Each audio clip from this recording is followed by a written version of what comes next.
So, on July 28th, 2023, Ladybug and Cat Noir the movie became available to us here in the US on Netflix, and I want to talk about it. First things first, you should be aware that it is a musical. I sat down to watch it not knowing it was a musical, and it took me aback a little bit, and I had to readjust my frame of mind. Keep that in mind. It's a musical. That being said, a couple of quick notes. It is very on brand for the Miraculous franchise in that it is confusing as hell. And there are problems with the writing. Overall, I think it was a good movie. I think there are two ways you can sit down to watch this movie, and depending on the two different ways you sit down to watch the movie, changes how you understand the movie and the context. So, the first way you can sit down and watch it, regardless if you've seen Miraculous or not, or if you're a fan of Miraculous, forget everything you know about Miraculous and watch it as a standalone piece. If you do that, no shade to you, that's a way to watch it. It's totally fine. There are going to be some confusing things because the writing definitely heavily relies on you having a background knowledge of certain things. But it can be watched as a standalone piece, and if you watch it as a standalone piece, it's a pretty good movie. I wouldn't say it's great, but it's pretty good, and for an hour and 45-minute children's movie, I enjoyed it. The other way you can watch it is as a fan who has background knowledge of the Miraculous universe, whether it be the comic books or the manga or the web show that was on YouTube for a while, or the show itself. There are a multitude of ways that you could have background knowledge about Miraculous, and all of that background knowledge, take it in with you when you sit down to watch this movie. I personally think that is the best way to watch the movie, because as I just stated, the movie and the writing in the movie heavily relies on you having some kind of background knowledge of the Miraculous universe to fill in holes that would otherwise not be there. The problem with this is that it also directly contradicts the show and all of the lore that we have had up to this point about the Miraculous universe.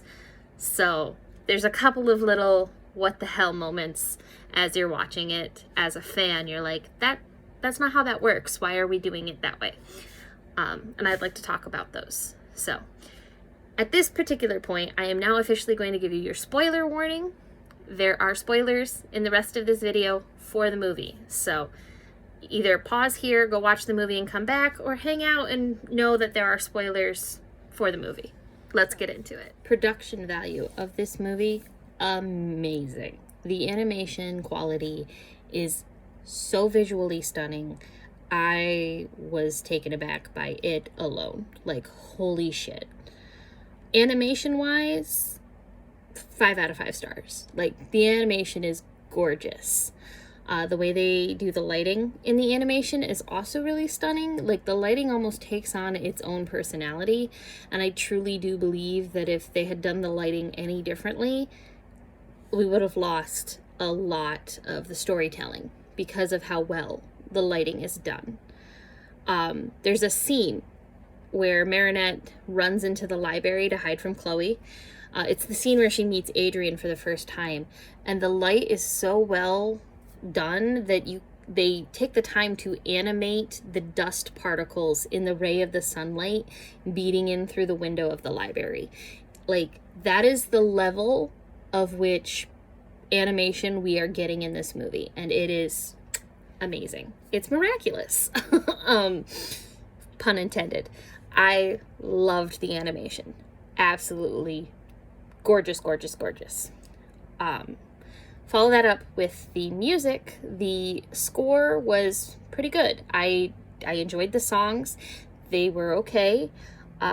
They did feel kind of out of place, and I did say this on my TikTok. It feels like there was maybe a couple of points where a singular song between two characters would have answered a lot of confusing questions. So I do feel like they dropped the ball just a little bit on the music in this. It is a musical for children, and there are like 8 songs, but 6 of those songs belong to Marinette. 4 of them is just a solo, and 2 of her songs are duets.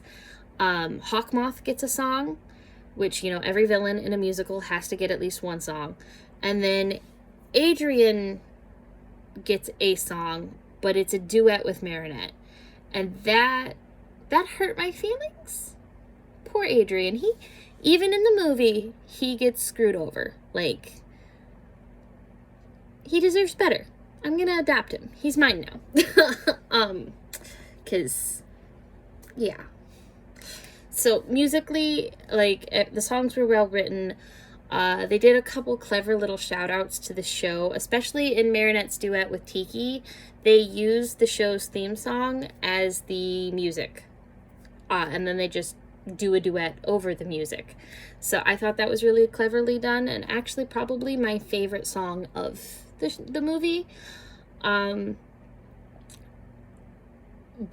I didn't know that it was going to be a musical, and so watching it from a musical standpoint, it left something to be desired. I was watching it with my boyfriend, and him and I are both musical theater nerds, and we were sitting there, and the pacing and the lighting and the background music all led up to moments where we were like, all right, it's about to be a song, and we braced for a song, and then there wasn't one, and we were like, oh, it's not overly saturated. Maybe it's just a song or two to kind of move it along because, you know, it is for little kids. And then the second half of the movie, it got oversaturated very quickly. I was like, okay, we get it. Okay, we get it. Can we move on now? Like, so the pacing of the music was weird, but the music that was there was good. That's really what I have to say about the music. It was a letdown comparatively to the visuals. So music, I would probably give like a 3 out of 5 stars.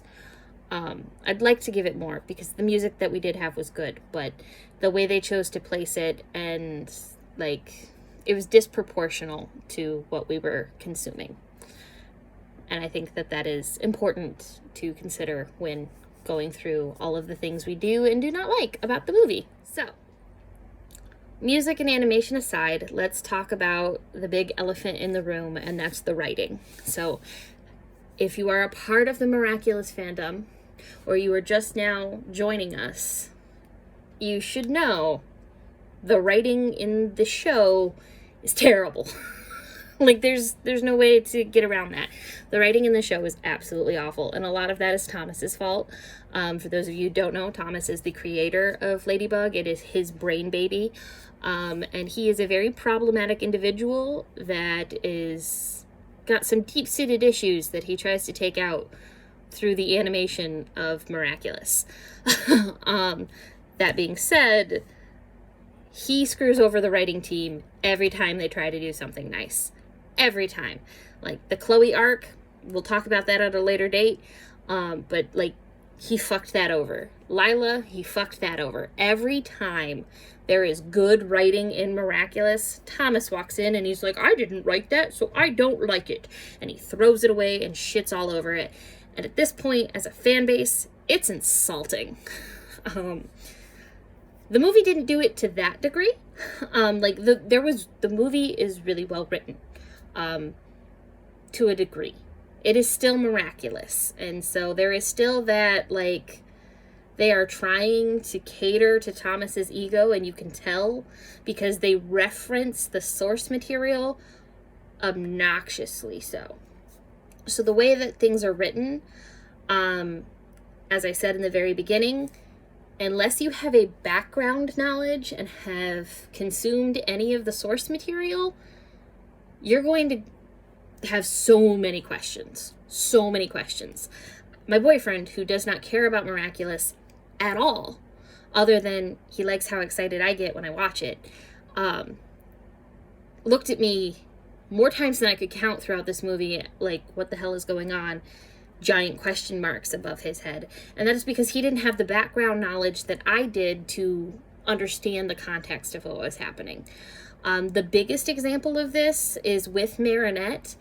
So this is supposed to be a retelling of Origins, which is a 2-part episode, I think. It might be only one episode in season 1, episode 12, where Adrien and Marinette get their miraculous for the first time. And so this movie is supposed to be a rehashing of that particular episode, which they did really, really well. Like, they did tell us the story, but they changed a lot of it. And by changing it, it makes it a standalone project. However, they didn't treat it like a standalone project when writing it, and so they left out key instrumental details that would have given us the payout that we deserved at a truly gorgeous ending, okay? Like, the ending of this movie is the ending we deserved in the show, at least for the Hawkmoth saga. So Marinette goes to school, and it starts with her being very anxiety-ridden, super, super nervous. She's very clumsy. She's very reclusive, even more so than in the show. Like, they are really driving home that this is a girl with severe trauma, and, like, she should be in therapy, which everybody in the Miraculous universe should be in therapy, but that's another video. And so she's really nervous, and in the first, 5 minutes, they establish her personality of being a nervous klutz. They establish parental relationships with her dad and mom. Her mom is still the same Sabine we've always had. She's very calm, cool, collected, grounds Marinette in reality. And Tom is still the same overbearing, giant, lovable teddy bear of a father who just wants the best for her. So, it was very quick to establish all of that, but they also established that Marinette is deeply embarrassed by her father because of his love for her. They put a lot of emphasis on Marinette's father and, how kooky he is, his overprotectiveness, how much he loves Marinette, and how embarrassed she is by that love.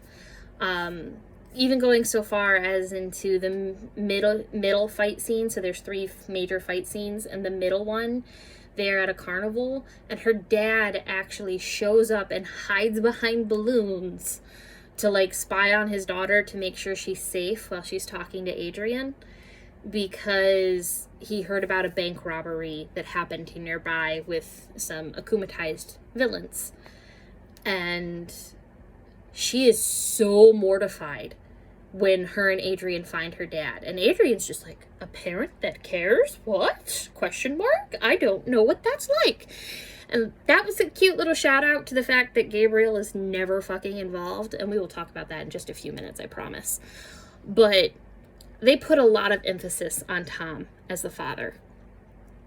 And then after the carnival, he just kind of disappears to the sidelines of the movie, and we don't really see him again at all.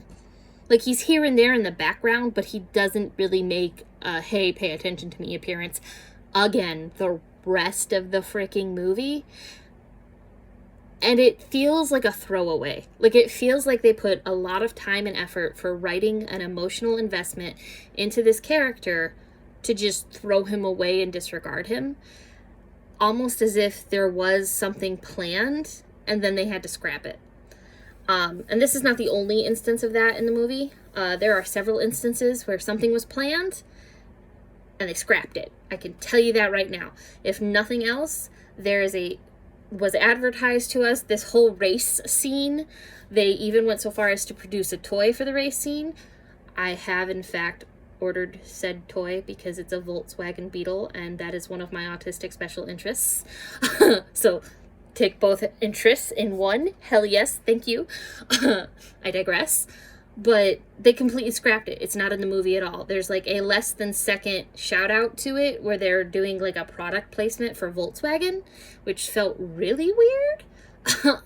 But other than that, there were definitely scenes that were scrapped. And I know that happens during production and post-editing, but the scenes that you can tell were scrapped and have no context of what they were, it feels like they didn't take the time to figure out if those were the right scenes to scrap.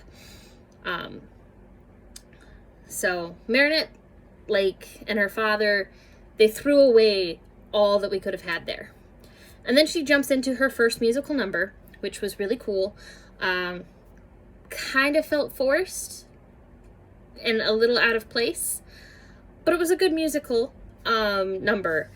My biggest issue is the voice acting. So Christina V, the English actor for Marinette, also sings. She has a phenomenal singing voice, and they did not take advantage of that and have her sing as Marinette. They hired somebody else to sing all of Marinette's songs, and you can tell it's a different person singing than speaking, and it takes you out of it. There's a disconnect, and it kind of throws you through a loop, and it is very weird and uncomfortable. So musical number happens. She gets to school, and the level of nervous she is about going to school, my boyfriend thought she was a new student. He truly believed she had never been to this school before, ever. And then you turn around, and Chloe knows who she is, loves to bully her, and full on Chloe's her, which would be fine, except not even a full minute later, she's being introduced to Alia, and Alia is an extra special kind of bitch in this movie. She is just super rude, and it's you don't have any friends. I think the exact line is, what, you don't have a line of people lining up to be your friend. It was super fucking rude. And they become instant besties. And there is no indication that Alia is a new student and that Marinette is just traumatized from being here. And it makes it feel like Marinette is the new student. So unless you've watched the show and know Alia is the new student, you're going to miss that context. And so the writing relies on that background knowledge for you to put two and two together. And it confused the hell out of my boyfriend, and I know that it has confused the hell out of other people who have watched it. And then we meet Adrian, and I love how they wrote Adrian. Absolutely love it. So Adrian, as we know, has very recently lost his mother and should be a moody, brooding teenage boy. Contextually to what we know about grief, that's just what we're expecting, especially the way they are playing up his father's grief. And so in the show, we don't get that. He's a model and happy, and later on down the line in the show, they talk about all kinds of other complex things. They have 8 years to do that in the show. They had an hour and 45 minutes to do it in the movie, and they did it better. When we meet Adrian, he's constantly got headphones in. They're corded headphones, too, so it kind of dates when the movie's supposed to take place, and I appreciate that. But he's got headphones in constantly. He's I don't really want to hang out with people or talk to anybody. Leave me alone. I'm sad, emo boy. My mom's dead. Don't talk to me. And, you feel that. Until he meets Ladybug. And then they have an amazing little romance. It's very cute. And in their duet, he tells her that he's in love with her. Not Ladybug, but the girl behind the mask who saved him and showed him that he could love again. And it's this, oh fuck. I cried. I did, okay? I cried like a bitch. I'm tearing up thinking about it just now. It was very sweet. And I adored it because it gave more context to why he loves her the way that he does. In the show, it makes a little bit more sense for Adrian to be obsessed with Ladybug. Conversely to Marinette's obsession with Adrian, which we will talk about in a little bit. But, she's his only real friend who gets him and sees him for who he is. And, it just further drives that point and shows even more evidence of that by showing that he is hurting and he is grieving the loss of his mom. And yet this girl comes into his life and can show him that life is still beautiful. And that was amazing. That was so well written. I was is this miraculous? This writing's too good to be miraculous. What the hell? Amazingly done. Marinette is not a fucking stalker in the show or in the movie like she is in the show. Like Marinette, I will not mince words about it. She's a stalker. She stalks Adrian in the show. In the movie, that doesn't happen. She is much more organically falling in love with him as Ladybug and as Marinette. Like, Marinette is falling in love with Adrian organically at school, but Ladybug is organically falling in love with Cat Noir. And we see an internal struggle in Marinette. Like, there's a full-on conversation with herself and Tiki about how she really loves Adrian, but she has feelings for Cat Noir. And they're legitimate, valid feelings, and she doesn't know what to do. And then, in a very Marinette fashion, she does decide to go with the Adrian. And she turns Cat Noir down just moments after he's professed that he loves her and that she saved him. And it is, like, heart-wrenching. Like, I'm like, wow. This is the content I signed up for when I finally broke and decided to watch the show. Like, this is the love square I wanted. This is love square character development. Like, yeah, this is a slow burn, but, like, it's impactful. Like, the love between Marinette and Adrian and Cat Noir and Ladybug feels way more organic and way better done than the show could ever dream of doing it. And, like, she's like, I'm sorry, there's another one who holds my heart. And he's like, but wait, please. And she's like, maybe one day it could have. I don't know. I like this other boy. And he's like, damn it, Marinette. He's right there. And then the very next day, she actually has the confidence and courage to ask Adrian out to the masquerade ball. There's a masquerade ball in the end, and it's amazing. And he turns her down because there's another girl and basically gives her the exact same line that Ladybug gave him the night before. And they're both kind of like heartbroken and have this like little montage of sad. You're like, no, sweet babies, my poor babies. Only for in the final boss fight, like where they come face to face with Hawkmoth, Adrian's identity is revealed to his dad. Like, Hawkmoth realizes Cat Noir is Adrian, and it happens in front of Ladybug. Marinette now knows that Adrian is Cat Noir, and she's like, oh God, that's who I was the other girl. Like, you can see the brain, like, cogs start to turn. And then at the masquerade ball, she meets him, and he's in a mask and a suit, not Cat Noir suit, like a tux suit, and she's like Cat Noir, and he's like Ladybug, and it's Marinette, and he's like kind of sad that it's Marinette for half a second until he starts, like, you can see the wheels starting to turn, and then she like tells him she's Ladybug, and then they go to kiss, and just before their lips meet, credits roll. And I was like, no, I deserve to see that kiss. Fuck you guys. That was. You had an hour and 45 minutes to do what it took the show 8 fucking years to do. Okay? It was amazing. I loved it. So much. It was the character development I have been wishing for, and, like, it felt rewarding to sit there and watch it be done properly. So, kudos to the writing team for pulling that off.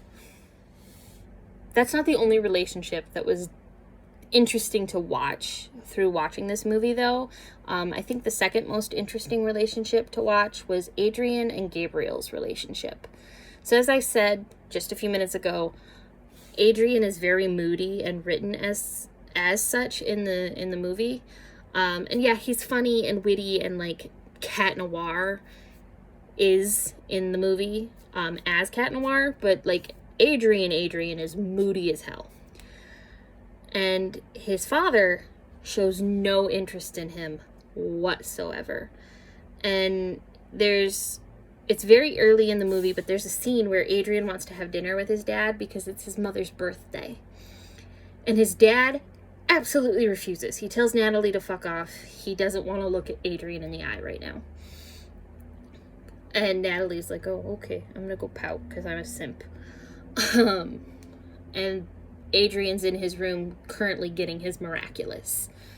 And Hawkmoth goes to his office, Gabe / Hawkmoth goes to his office and he starts talking to Nuru about his options, because this man is so utterly defeated about living in a world without his wife, and they don't even mince words about it. Like, right out the gate, we know why Hawkmoth is doing what he's doing. He's like, I want my wife back. Adrian needs his mother. How do we... Is it worth it, Dusu? Is it Dusu? Or Nuru? Nuru. Is it worth it, Nuru? Dusu does come up way later. But is it worth it, Nuru? And Nuru's like, there's a price to pay, and maybe you shouldn't do it this way. And Hawkmoth is like, fuck it. It's worth it. And he goes villain mode. And then he has a song, which was like somebody turned a switch and he's a completely different person, and it feels very much Hawkmoth from the show vibes. But, okay. And, like, that was really interesting to watch, because for once, I'm like, wow, I have sympathy for you as a villain. I don't immediately hate you. And I was expecting to fully hate him through the whole movie because it's Hawkmoth, we're supposed to. But no, I have sympathy for this man. Like, he's a shell of a man, and he's just desperately trying to find some semblance of, like, save my family. I can get behind that, okay? I can sympathize with that. And so throughout the show, he's, like, doing these little tiny things that are just further showing that him and Adrian don't have a relationship. They really don't. And this is one of those points in the movie where I feel like a song, even a short song, between the two of them, like a father-son duet, would have really kind of given us that little bit of oomph and emotional investment we needed to really feel what was happening. Like, even sort of if they tried to do like a Frozen thing, like Anna and Elsa did, where they were singing the same song but separately to themselves, that would have been fine too. And I think it would have been really well done. Just showing that they both miss the mom/wife and that they both want her back, but one of them is willing to give up everything and the other one just wants to feel something again and, like, wants his father to be there. And, like, it could have been so beautiful. It really could have. I feel like we got robbed there. It is what it is. But right after Adrian gets rejected by Ladybug, he gets home and he was out all night, and his dad comes downstairs disheveled and falling apart, and like a parent who cares. I didn't know Gabe could care.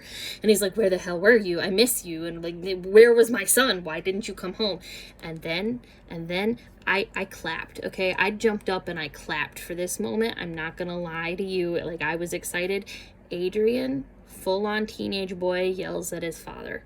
He's like, why do you even give a shit? Like, fuck off. You don't even care about me, Dad. Why are you pretending like you do? Like, it was so cathartic. So cathartic. But it was only cathartic because I have the background knowledge of the show. The movie did not give us anything to make that really an earned cathartic scene. Like, yeah, it made sense to what was going on because, like, you know, you've been ignoring your son this whole movie and he's just got rejected, so he's in a bad mood. But it didn't give the oomph cathartic impact it could have because you didn't take anywhere from 30 seconds to a minute and a half longer to show that they have a very disproportionate toxic relationship. And I feel like we needed that. So the ending of this saga, the Gabe saga, we'll call it, where Marinette learns that Adrian is Cat Noir, was the ending we deserved in the show, and I will die on that hill. I do not care who you are. I will fight you on this. Not that I think I need to. I think pretty much universally everybody's kind of in an agreement about this, but like the show kind of screwed over Adrian. He deserved that ending, and like it was upsetting in the show, but in the movie, Marinette they're losing. Hawkmoth has gotten the earrings. Marinette's laying there on the floor, just feeling shitty for herself. And Hawkmoth is tearing and beating the shit out of Cat Noir. And Adrian's mask, as Cat Noir starts to, like, fall apart, and half of his face is revealed, and Hawkmoth recognizes his son. And immediately deakumatizes himself and gives up the butterfly miraculous. And, like, falls to his knees and becomes this disheveled husk of a human being, because everything he spent the whole movie doing, he was doing for his family, and in the process, he probably came the closest he's ever come to losing his son. Like, even in the show, the closest he's ever come to losing his son. He almost killed his son, and he's a husk of a human being. And Adrian's like, Dad. And it's a very Luke, I am your father moment, which we deserved. We wanted. And, like, they hug it out, and Marinette kind of, like, returns the butterfly miraculous to Master Fu. So they have it back now. It is in the Guardian's protection. And, like, she walks away as Ladybug so that nobody knows who Marinette is Ladybug. Except Hawkmoth. He knows. And Adrian and his dad have a heartfelt moment before his father gets arrested. Like, all of Paris now knows that Gabriel Agreste is Hawkmoth, was Hawkmoth. He's in jail. And I'm like, consequences? There are consequences to his actions? Yes! It was great. So good. So good. And then you have the masquerade ball scene, which was great. And then the weird shit happens. This scene, the final, like, last minute scene of the movie confused the fuck out of me and destroyed the ending. Like, that was the ending we deserved, and then this scene happened. So it's kind of like a voiceover letter from Gabriel to Natalie, with quotes from the show saying, you're the only person I can trust with my secret. I'm entrusting you with my family. You know, you're in charge now, kind of voiceover. And it feels very Hawkmothy and, like, villain vibes as she goes into the secret lair where Amelie's body is hidden. You know, Adrian's mom. So the body's been hidden in the secret lair this whole time. Only for it to zoom in on Amelie, and she's wearing the Peacock Miraculous, like, on a necklace. Dusu is present, even if we don't see him or her. Dusu is there, and Natalie is just staring at the dead body in the Peacock Miraculous, and then the credits roll through the whole movie, and there's no after credit scene. And I'm like, all right, that whole scene just took all of that I feel bad, and I feel remorseful, and I'm gonna give up the butterfly miraculous to save my son bullshit that we just saw. It makes it feel manipulative and fake, which is totally on brand for Gabriel Agreste, but it was not on brand for the Gabriel Agreste that the movie had been feeding us. So that threw it off.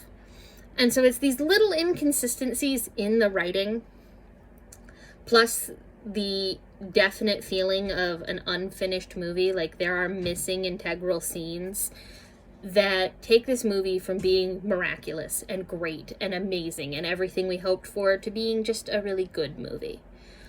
Like, it could have been amazing. It could have been miraculous. And instead, it's just a good movie. Like, for an hour, 45-minute children's movie, it's worth sitting down and watching. There's intrigue, there's stuff for the kids, there's stuff for the teenagers, there's stuff for the adults. It's all there. It's worth a watch. But it's not like the cherry on top of everything we've waited for. Nothing could come close to being better than this. Which, considering that it is in fact the second most expensive French movie ever made, and all of the hype that went into it, and, you know, everything the fan base has put up with over the past 8 years, I feel like they could have given us a little bit more. It was like the writers were too afraid to push the envelope because they were truly afraid of Thomas's, like, reaction to it and the repercussions of pissing off the creator of Miraculous. But I'm gonna say this, and this will be the hill I die on for the movie. Thomas had nothing to do with the movie. They shouldn't have kept his feelings in mind when writing this movie, because Thomas is the one killing Miraculous. He is the reason so many fans have given up on the show, or walked away, or rage quit. He is the reason that the fans who are still here are very toxic to each other, and that there is a very, very small percentage of us that try not to be assholes. Like, he's the problem with Miraculous. And that's hard to say about the creator of the thing you love, but Thomas is the problem. And I feel like the movie suffered because they were too afraid of what he would do. So I can't give it a better review than that, because that's how I feel. But I have more Miraculous content coming for you guys, and I will see you in the next one. Bug out.